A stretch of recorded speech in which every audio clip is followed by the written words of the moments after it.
এবার বিজেপির বিরুদ্ধে ভোট পরবর্তী সন্ত্রাস চালানোর অভিযোগ তুলেছে তৃণমূল কংগ্রেস। এই অভিযোগকে সামনে রেখে তৃণমূলের একটি প্রতিনিধি দল তারা আজকে যাচ্ছে খেজুরিতে লক্ষণপুর গ্রামে। একেবারে স্পষ্ট অভিযোগ, ফল প্রকাশের পরই তৃণমূল কর্মী সুবল মিদ্দার পরিবারের উপরে হামলা চালানো হয় বিজেপির তরফে। আর তাদেরই দেখতে আজকে যাচ্ছে তৃণমূলের প্রতিনিধি দল, যে 4 সদস্যের প্রতিনিধি দলে থাকছেন কুণাল ঘোষ, বীরবাহা হাঁসদা, শিউলি সাহা এবং উত্তম বারিক। খেজুরি লক্ষণপুরে ভোট পরবর্তী হিংসায় আক্রান্ত হন তৃণমূল কর্মী সুবল মিদ্দার পরিবার। তার বাবা এবং মা সুবল মিদ্দার পরিবার এবং তাদের পরিবারের সদস্যদের মেরে হাত ভেঙে দেওয়া হয়েছে, পা ভেঙে দেওয়া হয়েছে বলে অভিযোগ, সরাসরি অভিযোগ বিজেপির বিরুদ্ধে। ভোট পরবর্তী হিংসাতে এবার আক্রান্ত তৃণমূল কংগ্রেস পরিবার। এই মুহূর্তে আমরা রয়েছি খেজুরি 2 নম্বর ব্লকের লক্ষণপুর এলাকায়। এটাই হচ্ছে গিয়ে সুবল মিদ্দার বাড়ি, এবং সেই সুবল মিদ্দার বাড়িতে কিন্তু ভোটের ফলাফল বেরোনোর পর তার উপরে আক্রমণ করা হয় বলে অভিযোগ।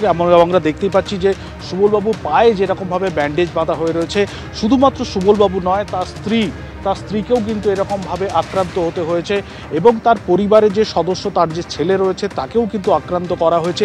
ঠিক কী ঘটনাটা ঘটেছিল সেদিন রাত্রে? হঠাৎ বিজেপি দুষ্কৃতীরা এসে অতর্কিতে মানে আমরা ঘুমন্ত অবস্থায় ছিলাম, সেই এতে হামলা করে আমাকে আমার মাথা ফাটিয়ে দেয় আর আমার হাত ভেঙে দেয়, এবং আমার মা বাঁচাতে এলে আমার মার হাত 3 টুকরো করে দেয় ভেঙে, এবং আমার বাবাও ছুটে আসে, তার সঙ্গে সঙ্গে বাবারও পা ভেঙে দেয়, এবং পায়ে বাটামে পেরেক মারা ছিল, সেই পেরেক দিয়ে বাবার পায়ের হাড় ফুটো করে দেয় এবং সবাইকে পঙ্গু করে দিয়ে চলে যায়।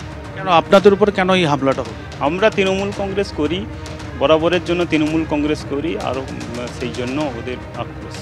অর্থাৎ এই মিদ্দা পরিবারের যেটা অভিযোগ যে তারা তৃণমূল কংগ্রেসের সমর্থক হওয়ার জন্যই কিন্তু তাদের প্রতি এই আক্রমণ নেমে এসেছে, এবং ঘটনা ঘটার পর যাতে আর নতুন করে অশান্তি না হয় সেই জন্য কিন্তু এলাকায় পুলিশ যেভাবে মোতায়েন করা রয়েছে, কেন্দ্রীয় বাহিনীর জওয়ানরাও তারা এরকমভাবে রয়েছেন।